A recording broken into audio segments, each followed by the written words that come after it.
Josh Jackson, the fourth pick in the 2017 NBA draft. Back in 2017, there was so much buzz around Josh Jackson. The 6'8" combo guard forward was hailed with being the potential steal of the draft, drawing comparisons to the likes of Kawhi Leonard and Jimmy Butler. Imagine those expectations. But as we know, the path to greatness isn't always as smooth as we may anticipate. Josh Jackson's career as a whole took unexpected turns, as it wasn't really about his skill on the court. No, he had the talent. It was the off-the-court struggles that stole the headlines, leaving us fans questioning his maturity and commitment to the game. Maybe it was being drafted by the Phoenix Suns that stunted his career trajectory and growth. Or maybe he let the spotlight get too bright, as the Boston Celtics president at the time, Danny Ainge, said that they never spoke to Josh Jackson pre-draft, and that was someone who they were extremely interested in. Never talked with Josh. No one in our organization did. I know someone wrote that was different, but that's not the case. They canceled a workout on us. I was mad.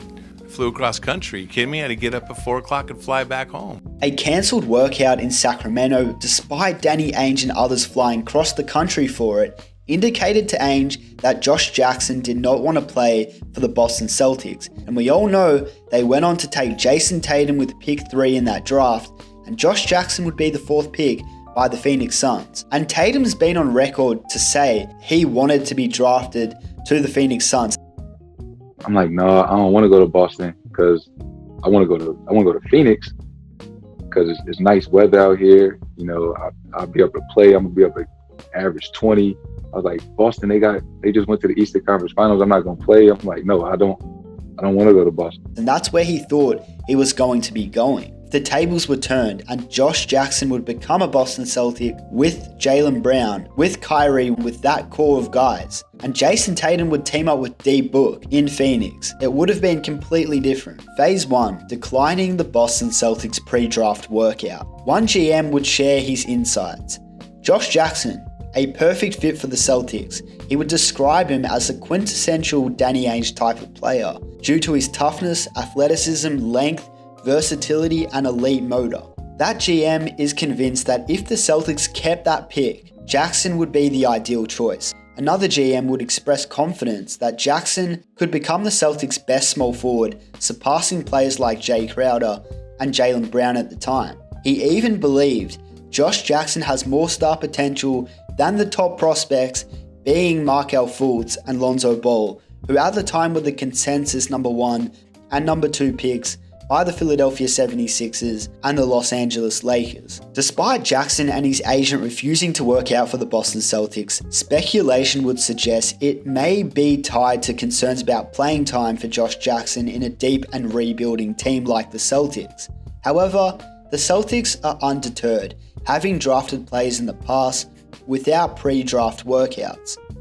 Often, when we talk about draft bust, it's about lacking skill, but with Jackson, I think it was kind of different. He had the skills, no doubt. It was the personal challenges that raised eyebrows. Could he stay out of trouble? Could he put in that extra work required to be great? Coming out of college, he averaged 16.3 points per game, 7.4 rebounds, 3 assists, 1.7 steals, 1.1 blocks. He shot 51.3% from the field. He shot 37.8% from 3. However, the free throw percentages, 56.6% from the line, that is pretty unacceptable. Phase 2, off the court issues. Before even stepping onto an NBA court, signs of trouble were definitely there. The Phoenix Suns who drafted him seemed to grapple with maturity issues. In 2016, he faced criminal property damage charges totaling up to $3,000 after a heated confrontation with a women's basketball player, and that drama didn't really stop there. Fast forward to 2017, still at Kansas, Josh Jackson would find himself suspended for reckless driving during the Big 12 tournament.